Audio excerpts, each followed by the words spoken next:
कामचोर देवरानी। एक बार की बात है, सुषमा अपने पूरे परिवार के साथ खुशी खुशी मोहन नगर में रहती थी। उसकी 2 बहुएं थी, पल्लवी और शिवानी।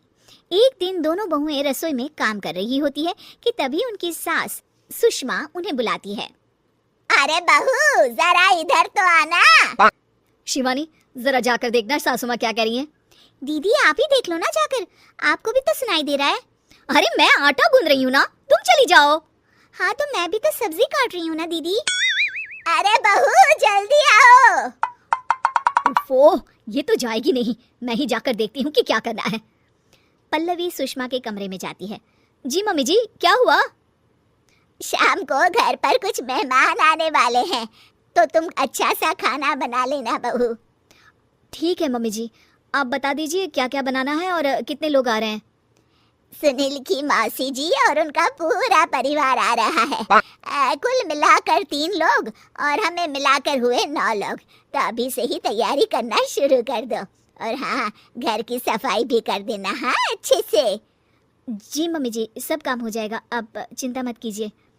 पल्लवी शिवानी को घर में मेहमान आने वाले हैं इसके बारे में बताती है। क्या 9 लोगों का खाना बनाना होगा, घर की सफाई करनी है? बाप रे, सासू माँ ने तो हमें घर की नौकरानी ही समझ कर रखा है। ऐसा नहीं बोलते शिवानी, हम इस घर की बहू हैं और घर के काम करना हमारा फर्ज है। दीदी तो है ही सासू माँ की चमची, जब देखो सासू माँ। मैं तो इतना सारा काम नहीं करने वाली। शिवानी कपड़े लेकर गमला साफ कर रही होती है और चक्कर आने का नाटक करने लगती है। मेरा सर चकरा रहा है। तभी वहाँ पल्लवी और सासू माँ जाते हैं। अरे बहू, क्या हो गया तुम्हें? मम्मी जी, बहुत तेज सर में दर्द हो रहा है। तुम एक काम करो शिवानी, आराम कर लो। नहीं दीदी, घर में मेहमान आने वाले हैं, मुझे आपकी मदद करनी चाहिए। अरे कोई बात नहीं शिवानी, तुम आराम कर लो, मैं सब काम कर लूंगी। ठीक है दीदी, अगर आप इतना कह रही हैं तो आराम कर लेती हूँ। शिवानी आराम से अपने कमरे में मैगजीन पढ़ रही होती है। इसे कहते हैं आराम की जिंदगी। इतना सारा काम। चलो सारा काम खत्म हो गया, शिवानी को देख आती हूँ। शिवानी अपने कमरे में ईयरफोन में गाने सुनते सुनते सो जाती है और उसके साइड में मैगजीन भी रखी होती है।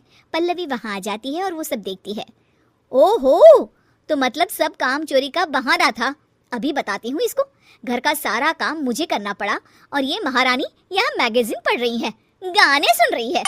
पल्लवी रसोई से एक प्लेट और चम्मच लेकर आती है और शिवानी को थाली बजाकर उठाने लगती है। शिवानी अचानक से उठती है। उठ गई महारानी, गाने भी सुन लिए, मैगजीन भी पढ़ ली। तुम तो बहुत बड़ी झूठी निकली शिवानी। तुमने सर दर्द का बहाना बनाया ताकि काम करने से बच सको। हाँ बनाया बहाना, तो क्या करती, इतने सारे काम करती। मुझे कोई शौक नहीं है चापलूसी का। क्या चापलूसी? तुम्हें लगता है कि मैं सारे काम चापलूसी के लिए कर रही हूँ? नहीं तो क्या। तभी वहाँ सासू माँ आ जाती हैं। अरे बहू, वो लोग बस आने ही वाले हैं, तुम तैयारियां कर लो। जी सासू माँ, तुझे तो मैं बाद में देखती हूँ। सब खाना खाने बैठते हैं और खाना शुरू करते हैं। तभी सुनील की मौसी बोलती है। वाह भाई वाह, खाना तो बहुत ही अच्छा बना है सुषमा जी, एक एक चीज में क्या स्वाद है। ये सुनकर शिवानी मुंह बना लेती है। उसे अपनी जेठानी की इतनी तारीफ राज नहीं आती। आपकी बहुएं तो बहुत ही अच्छा खाना बनाती है।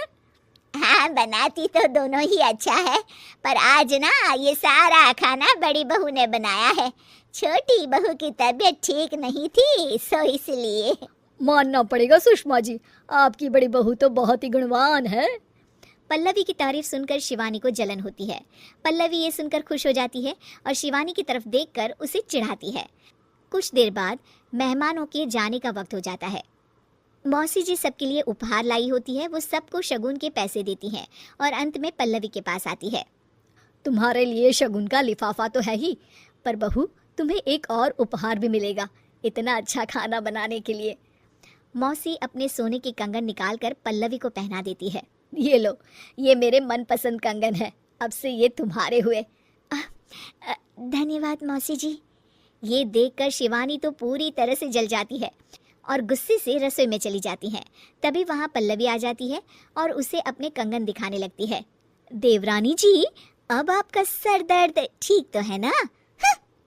मुझे लगता है कि अब सर दर्द शुरू हो गया होगा आपका।